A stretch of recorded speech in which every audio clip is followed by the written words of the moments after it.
मेरा नाम कार्तिका जी नायर है एंड मैंने नीट यूजी एग्ज़ाम में 720/720 मार्क्स स्कोर किए हैं। मेरा रैंक 1 आया था। आज मैं आपको कुछ टिप्स देना चाहूँगी जो मे बी आपके प्रिपरेशन में आपको हेल्प करेगी। सबसे पहले तो नीट एग्ज़ाम के बारे में देर आर 200 क्वेश्चंस। मेरे सेशन में 200 क्वेश्चंस थे जिसमें से हमें 180 अटेम्प्ट करने थे इन 180 मिनट्स।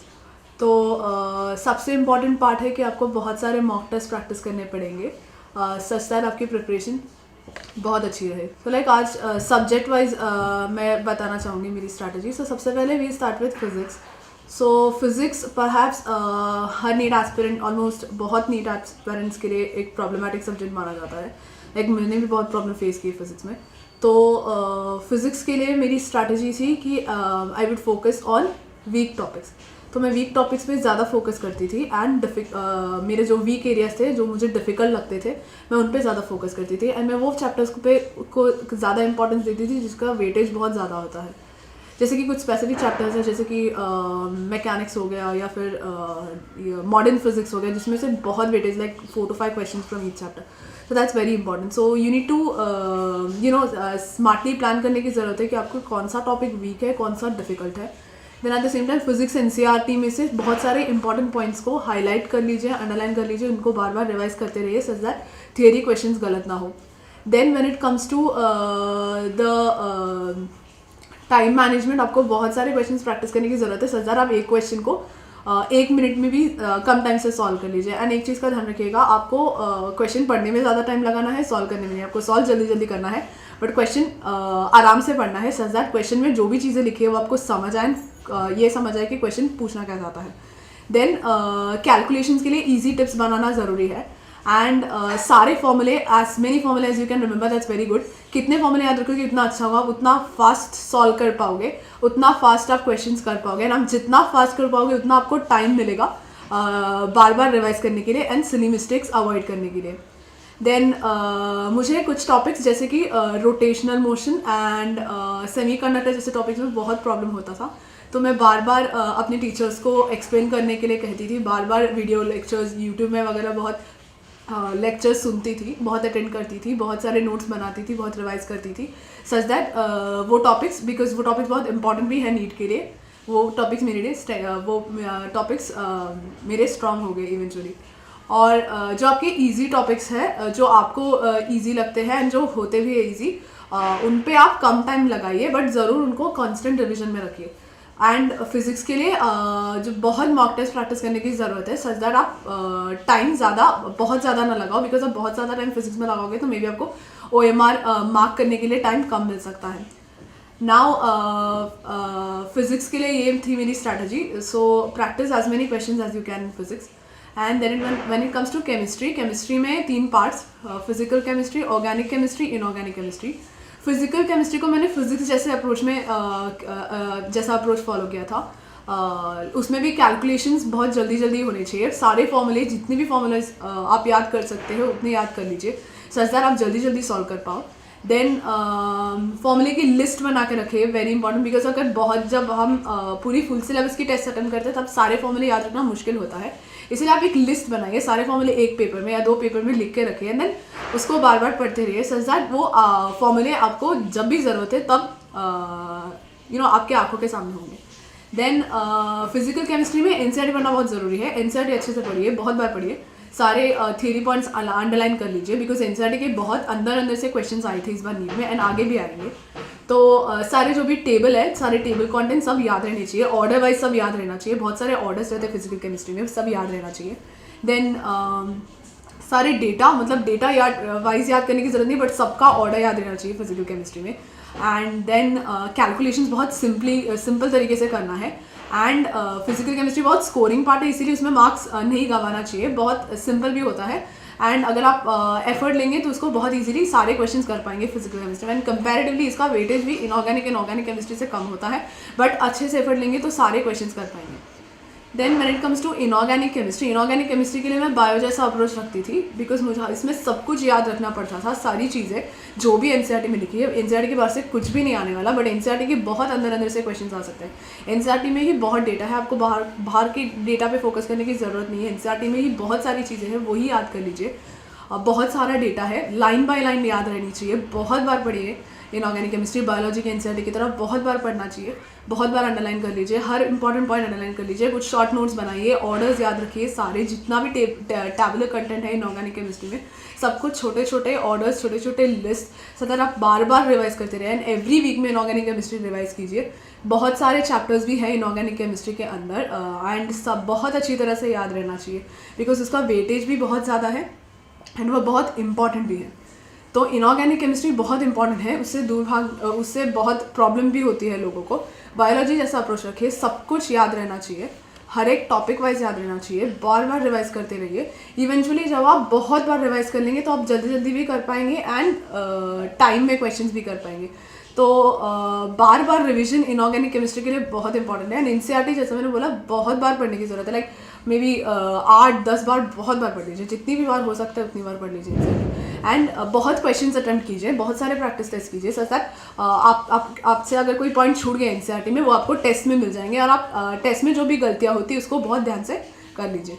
देन ऑर्गेनिक केमिस्ट्री के लिए भी एनसीईआरटी बहुत बार पढ़नी है। सारे रिएक्शंस जो भी रिएक्शन की जो भी कंडीशन जो भी एनसीईआरटी में लिख रखी है वो सब बहुत अच्छे से पता होना चाहिए और सारे नेम रिएक्शंस की अलग से लिस्ट बना लीजिए। सारे जो इंपॉर्टेंट नेम रिएक्शन है, सारे जो कॉमन नेम बहुत प्रॉब्लम करता है कभी कभी, उस सब की एक अलग लिस्ट बना लीजिए। और सबसे इम्पॉर्टेंट है कि ऑर्गेनिक केमिस्ट्री में थोड़ा out of the book knowledge भी थोड़ा होना चाहिए बिकॉज कभी कभार आउट ऑफ एनसीईआरटी क्वेश्चंस बहुत आते हैं ऑर्गेनिक केमिस्ट्री से। तो आपकी जो मे बी जो बुक्स है दूसरे जो मॉड्यूल्स मिलते हैं ऑर्गेनिक केमिस्ट्री के वो प्रैक्टिस कीजिए। उसमें जो अलग रिएक्शंस होते हैं जो यूजुअली आ चुके हैं प्रीवियस ईयर क्वेश्चंस में जो आ चुके हैं वो रिएक्शंस एटलीस्ट करना चाहिए। तो आप प्रीवियस ईयर क्वेश्चन ज़रूर देख लीजिएगा ऑर्गेनिक केमिस्ट्री के, सो दैट जो भी क्वेश्चंस एनसीईआरटी के कंटेंट के बाहर से आए वो भी कवर हो जाए एंड बहुत सारे क्वेश्चंस करना ज़रूरी है एंड बहुत बार रिवाइज कीजिए। सारे नेम रिएक्शंस बहुत इंपॉर्टेंट है, उनको बहुत बार रिविजन में लाने से ही वो याद रहते हैं। देन केमिस्ट्री पेपर में फिजिक्स इतना टाइम नहीं लगा था बिकॉज सारे क्वेश्चंस में तो कैलकुलेशंस होते नहीं है एंड जब बहुत अगर आप केमिस्ट्री अगर बहुत जल्दी करेंगे तो आप बहुत टाइम सेव कर लेंगे फिजिक्स के लिए। तो केमिस्ट्री का पेपर बहुत ही जल्दी से and fast and effective way में ट्राई कीजिए सॉल्व करना सो दैट आप फिजिक्स के लिए बहुत सारा टाइम बना सको। Then if you come to biology के लिए NCERT is more than enough. सब कुछ 95% क्वेश्चंस एनसीईआरटी से ही आएंगे। एनसीईआरटी से भी बहुत डिफिकल्ट क्वेश्चंस बन सकते हैं एंड कुछ हार्डली मैं बताऊँ अगर बहुत डिफिकल्ट पेपर रहा तो भी 4-5 question he out of NCERT आएंगे। आउट ऑफ एनसीईआरटी क्वेश्चंस के लिए प्रीवियस ईयर क्वेश्चंस में जो भी आउट ऑफ द एनसीईआरटी आया है उन सब की डिटेल्स एक बार एक नोटबुक में लिख के रखेंगे तो उससे बहुत हेल्प मिलेगी। And when it comes to biology NCERT is very important. बहुत बार पढ़ना पड़ेगा, 10 से भी ज़्यादा बार, ऑलमोस्ट 10 बार पढ़ना पड़ेगा। एग्जाम से पहले याद हो जानी चाहिए बुक पूरी, लाइन वाइज पेज वाइज सब याद होना चाहिए बिकॉज बहुत इंपॉर्टेंट है। समरी के साथ समरी से भी क्वेश्चन आया था इस बार तो नीट में, बहुत ज़्यादा इंपॉर्टेंट होगा बायोलॉजी के एनसीईआरटी। एंड बायोलॉजी में भी 2 टॉपिक्स जूलॉजी और बॉटनी। तो बॉटनी में कभी कभार नाम प्लांट्स के या फिर कोई माइक्रो ऑर्गेनिजम्स के नाम याद रखने में बहुत डिफिकल्टी होती है, तो उनको भी एक पेपर पे लिस्ट आउट करके बार बार रिपीटेडली अगर आप रिवाइज करते रहिए तो बहुत अच्छा होगा। देन बॉटनी मुझे स्पेसिफिकली हार्ड लगता था बिकॉज नाम याद करने में मुझे प्रॉब्लम होता था, तो मैं उनको बार बार रिवाइज करती थी एंड बहुत सारे टेस्ट प्रैक्टिस करने के बाद, बहुत सारे क्वेश्चंस करने के बाद वो इन्फॉर्मेशन मुझे याद हो गई। एंड बहुत सारे टॉपिक्स हैं, बहुत एप्लीकेशन वाले टॉपिक्स हैं जैसे जेनेटिक्स और मॉलिक्यूलर बेसिस, ये सब में एनसीईआरटी बहुत इंपॉर्टेंट है। लाइन बाय लाइन पढ़ना है बिकॉज जो कंट्रोवर्शियल क्वेश्चंस अगर नीट में आते हैं तो वो उनका जो बेस रहता है वो एनसीईआरटी ही होता है। तो एनसीईआरटी पूरी तरह से पढ़ लेनी चाहिए and previous year questions her topic से सॉल्व करना है। एंड देन अगर जूलॉजी में आएंगे तो जूलॉजी मुझे कंपैरेटिवली ईजी लगता था उसकी इन्फॉर्मेशन याद रखने एंड क्वेश्चन सॉल्व करने, बट कभी कभार जूलॉजी से बहुत एक्स्ट्रा क्वेश्चंस आते थे लाइक आउट ऑफ एनसीईआरटी, तो उसके लिए प्रीवियस ईयर क्वेश्चन सॉल्व करना इंपॉर्टेंट होगा।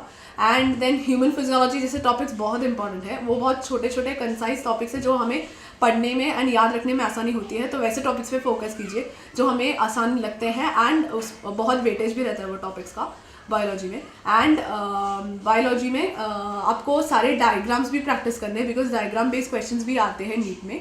Maths the following and paper में मैथ्स द फॉलोइंग क्वेश्चंस बहुत ज़्यादा आते हैं बायोलॉजी सेक्शन से, एंड मैथ्स द फॉलोइंग में थोड़ा टाइम जाता है एंड मिस्टेक्स भी होते हैं, तो इसलिए आपको क्वेश्चंस फटाफट सॉल्व करने की आदत होनी चाहिए।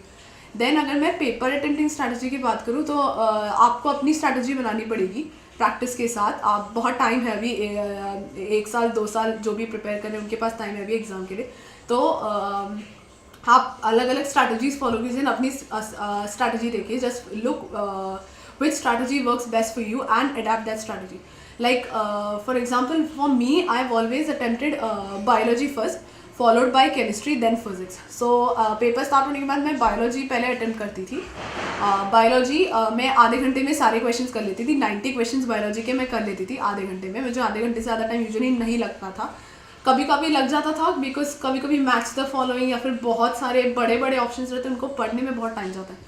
एंड एक चीज़ बहुत इंपॉर्टेंट है बायोलॉजी में, सारे ऑप्शंस पढ़ना है, सारे ऑप्शंस पढ़ना है। अगर आपको आंसर फर्स्ट ऑप्शन में ही मिल जाता है तब भी सेकंड थर्ड फोर्थ ऑप्शन पढ़ना है, बिकॉज तभी आप अच्छी तरह से डिसाइड कर पाओगे कि कौन सा ऑप्शन आपको सिलेक्ट करना है। पूरा क्वेश्चन पढ़ना है, 2-3 बार पढ़ना है, उसके बाद ही आंसर लगाना है। देन बायोलॉजी के बाद वील कम टू, उसके बाद बायोलॉजी के बाद पहले बॉटनी करती हूँ, फिर जूलॉजी। आधे घंटे में पूरा क्वेश्चन पेपर में टिक कर लेती हूँ आंसर्स, जो भी डाउट रहते हैं उसको सर्कल कर लेती हूँ, एंड देन लास्ट में वापस देखती हूँ। Then I go to chemistry.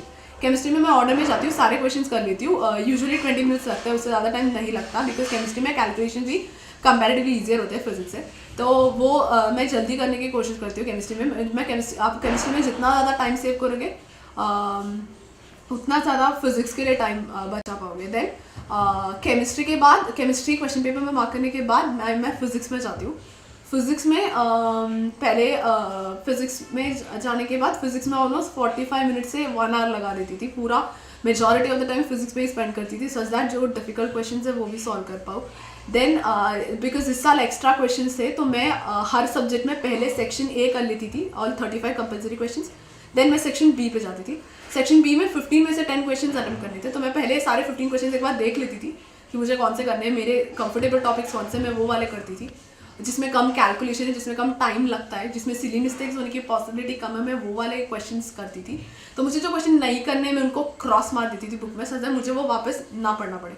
तो मैं 10 क्वेश्चंस कर लेती थी सेक्शन बी के। तो पहले मैं सेक्शन ए अटेम्प्ट करती थी, फिर सेक्शन बी अटेम्प्ट करती थी हर सब्जेक्ट के लिए। एंड देन उसके बाद पूरा पेपर जब हो जाता है तब ऑलमोस्ट मेरे पास 1 आवर 15 मिनट्स बचे रहते हैं सबमिशन के पहले। उसके बाद मैं OMR मार्किंग पे जाती हूँ।